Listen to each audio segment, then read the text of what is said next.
If you lost the McDonald's Monopoly game because of bad luck, you've already been scammed. This wasn't a game of chance, it was a heist. And the reason you never won the $1 million isn't because you didn't buy enough fries, it's because the winner had already been picked before the game pieces even left the factory. This isn't a story about a hamburger, it's about a heist. If you grew up in the 90s or early 2000s, you know the feeling. You'd buy the large fries not because you were hungry, but because you were desperate. You were peeling back that little sticker, hoping to see Boardwalk or a Dodge Viper. You thought you were playing a game of luck. You thought if you just bought one more hash brown, you'd be a millionaire. But I'm here to tell you, you never had a chance. This disaster didn't just happen, it was engineered. For 12 years, the game was rigged. The winners were chosen before the fries were even fried. And the truth involves the mafia, the FBI, and a man named Uncle Jerry. And it gets worse, and honestly, much funnier. Let's go back to 1987. The Cold War is ending, hair is huge, and McDonald's launches the Monopoly game. It was a cultural phenomenon. It turned fast food into a gold rush. People were dumpster diving for game pieces. There were reports of people robbing restaurants just for the cups. It was absolute chaos. The promise was simple. Collect the properties, win the cash. Even economists were panicking, which is rare because they're usually confused, not scared. The entire country was hooked on the idea that a $1 cheeseburger could be a lottery ticket. So how do you protect a game worth millions? You hire the best. McDonald's didn't run the game themselves. They outsourced it to a company called Simon Marketing. These guys were the Fort Knox of promotional games. They handled everything. They told us the security was airtight. The winning tickets, the boardwalks, the $1 million prizes were printed under supervision. They were placed in high-security vaults. They were transported in locked metal briefcases handcuffed to officers. They said your odds of winning were 1 in 250 million. They wanted you to believe that the system was untouchable.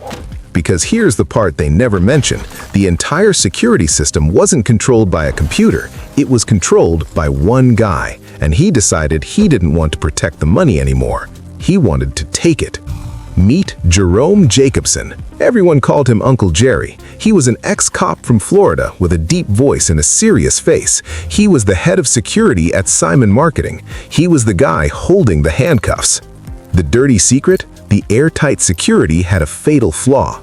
Jerry was responsible for transporting the winning tickets from the printing press to the packaging factory.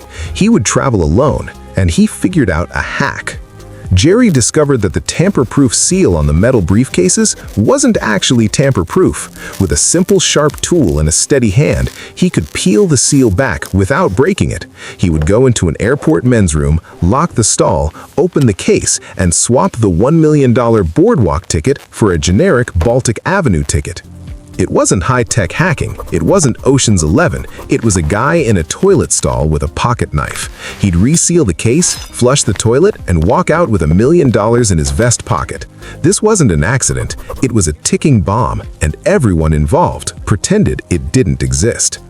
But stealing the ticket is the easy part. Cashing it? That's hard. Jerry couldn't just walk into McDonald's and say, "I won." He worked for the security company. It would be too obvious. He needed accomplices.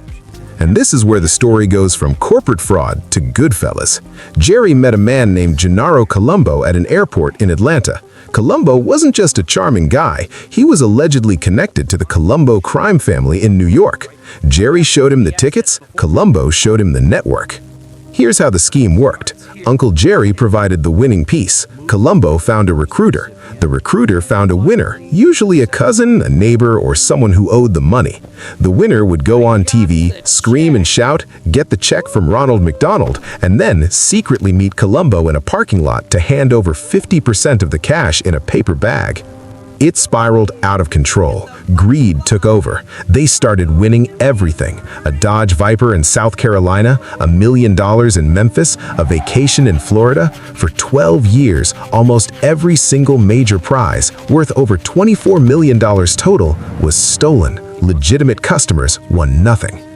Even Jerry got weirdly charitable. In 1995, he anonymously mailed a $1 million winning ticket to St. Jude's Children's Hospital.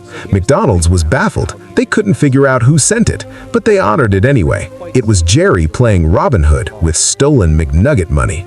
This is where the house of cards falls down. In 2000, the FBI got an anonymous tip. Someone ratted Jerry out. The FBI launched Operation Final Answer. Yes, that was the actual code name. They tapped Jerry's phone. They tapped the recruiters. They listened for months. They heard them arguing about the cuts. They heard them panic about cashing the checks. But the FBI needed proof. They needed to catch them in the act. So the FBI did something incredible. They set up a fake TV production company called Shamrock Productions. They contacted the fraudulent winners and said, "Hey, we want to put you in a commercial for McDonald's." The scammers, being greedy narcissists, showed up. They sat in the director's chair. They told the story of how they found the ticket. "Oh, I just dropped my keys and there it was." The FBI recorded every single lie. If money could scream, this is the moment it would have lost its voice. They raided Jerry's house, they found the winning tickets, they arrested the recruiters. It was over. The biggest fraud in history was solved. But here's the detail everyone ignores, and it's the reason you don't remember this happening. The trial was set to be the media event of the decade. The prosecution began on September 10, 2001. The newspapers were ready to print the headlines, "The Humburglar is real, Mix scam exposed." But the next morning was September 11th. The world stopped, the Twin Towers fell, and the McDonald's monopoly trial became completely irrelevant instantly. The news cycle moved on. Nobody cared about stolen French fry tickets when the world was burning. This event impacts your life right now because it proved how easily we can be distracted. McDonald's quietly fired Simon Marketing, settled the lawsuits, and ran a massive "We're sorry" giveaway. The scandal vanished into the smoke of history. Jerry went to prison. He was released in 2005. He's an old man now, living in quiet obscurity in Florida. But the ghost of Uncle Jerry still haunts every promotional game you play. Finance isn't numbers, it's human behavior dressed in a suit. Whether it's the stock market, crypto, or a Monopoly sticker on a soda cup, if there's a system, someone is trying to break it. Money isn't the problem, people are. And every crisis teaches the same lesson. Greed always wins the short game, but it destroys the long one. Uncle Jerry stole $24 million, but if you think that's a lot, wait until you hear about the 19-year-old kid who scammed Wall Street for billions just using Google Images. We're talking about him in the next video.